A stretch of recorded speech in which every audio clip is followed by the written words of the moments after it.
Thanks very much for staying with us. Time now for Eye on Africa with me, Georgia Calvin-Smith. Tonight, police tear gas crowds in front of the Electoral Commission in Nairobi as controversy over who will conduct the rerun of Kenya's elections continues.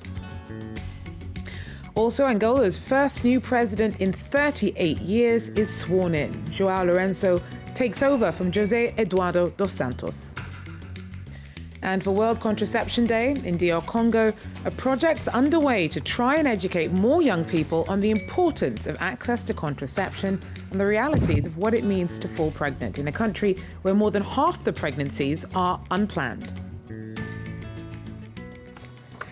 But first, Angola has its first new president in almost 4 decades. On Tuesday, João Lourenço was inaugurated in Luanda, taking over from José Eduardo dos Santos, who led the country for 38 years. Lourenço was handpicked by dos Santos to follow in his footsteps after the ruling MPLA party won last month's elections. The former leader will still remain as party chief, and Lourenço's had to fend off critics who fear that he'll be a figurehead president. He says, though, that there'll be no doubt who'll be calling the shots whilst he's in office. Angola's new president, João Lourenço, has big shoes to fill. He succeeds President José Eduardo dos Santos, who ruled the oil-rich nation for 38 years. But rather than change, the former general represents continuation.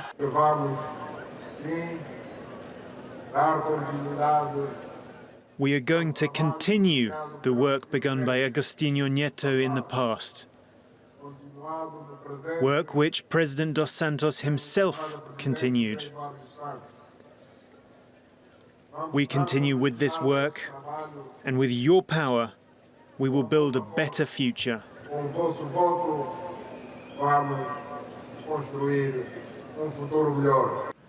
As a young man, Lourenço fought against Portugal's rule of Angola and studied in the Soviet Union.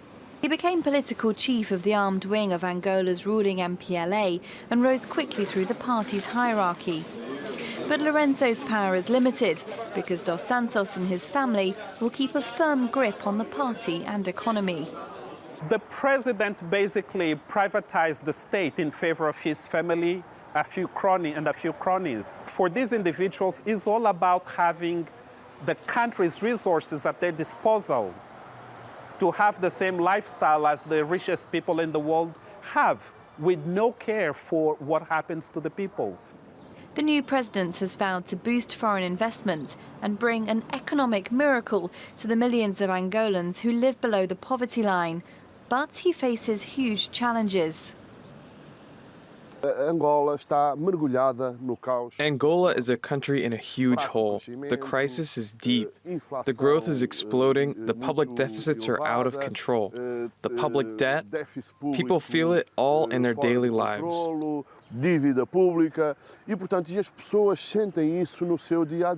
But with dos Santos' daughter at the head of Angola's state oil company and the ageing former president pulling strings behind the scenes, there's little prospect of change in one of the most unequal countries in the world.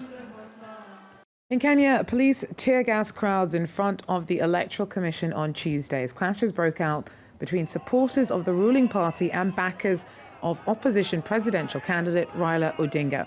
Now, he's threatening not to take part in the election rerun on October the 26th if top officials of the Electoral Commission aren't fired and prosecuted for errors that led the Supreme Court to invalidate Uhuru Kenyatta's victory in the vote the first time round.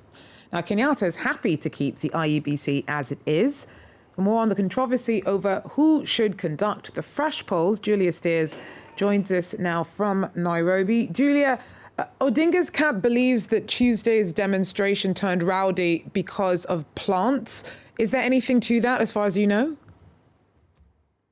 Well, there were certainly a few ruling party supporters out there today, and opposition demonstrators were claiming that they were ramping up the situation in order to provoke the police to respond and to disperse the protesters, which definitely happened a few times. But whether or not that's what they were trying to do, they were certainly clashing with Odinga supporters in front of the Election Commission in Nairobi today. But Odinga's broader claim is that this is a group that's mobilized by a ruling party MP, and he referenced it by the name Mungiki, which is a political and ethnically based group that was behind much of the 2007 post-election violence. So just Odinga's claim about this is a pretty heavy-handed one, and it's one that comes with a lot of baggage and has quite a few people worried about rising tensions in general here and a possible backslide into some of these political divisions that we've seen in the past here in Kenya.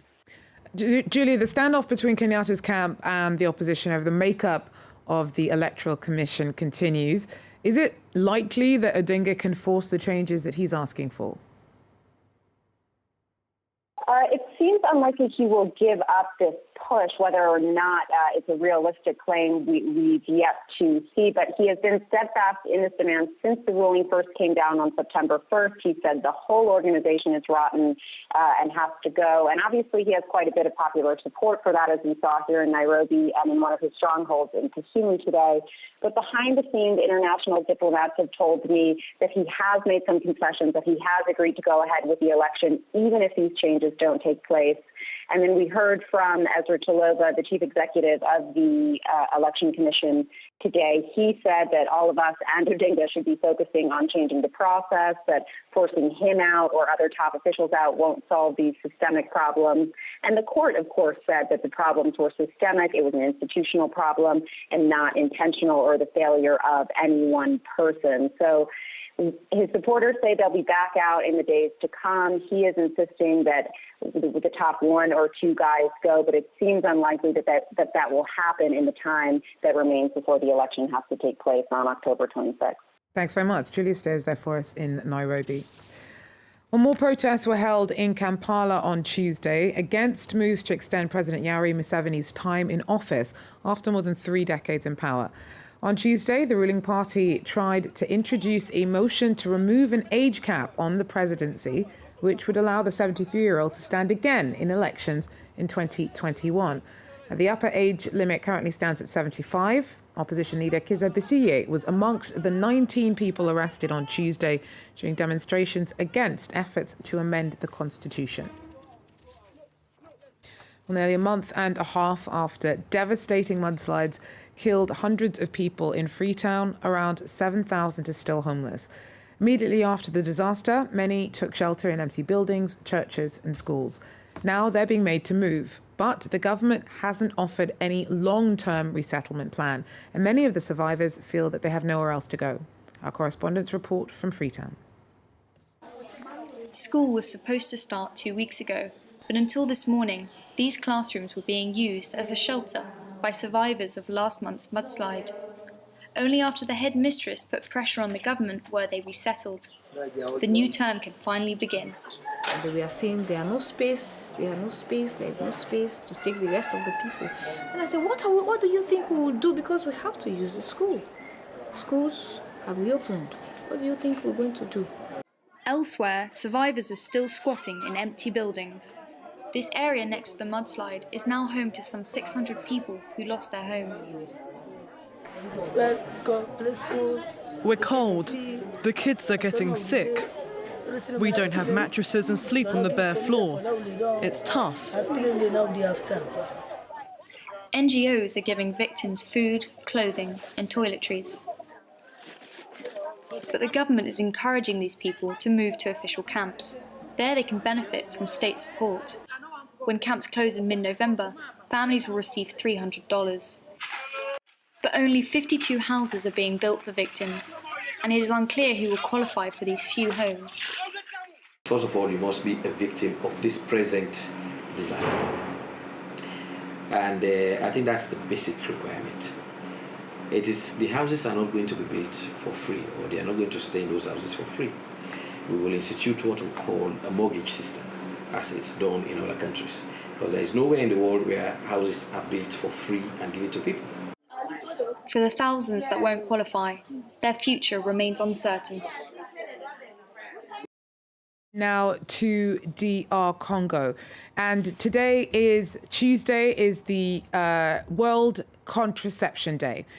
It's a country where more than half of the pregnancies are unplanned, and a project's currently underway to try and educate more young people on the importance of access to contraception and the realities of what it means to fall pregnant. Our correspondents report.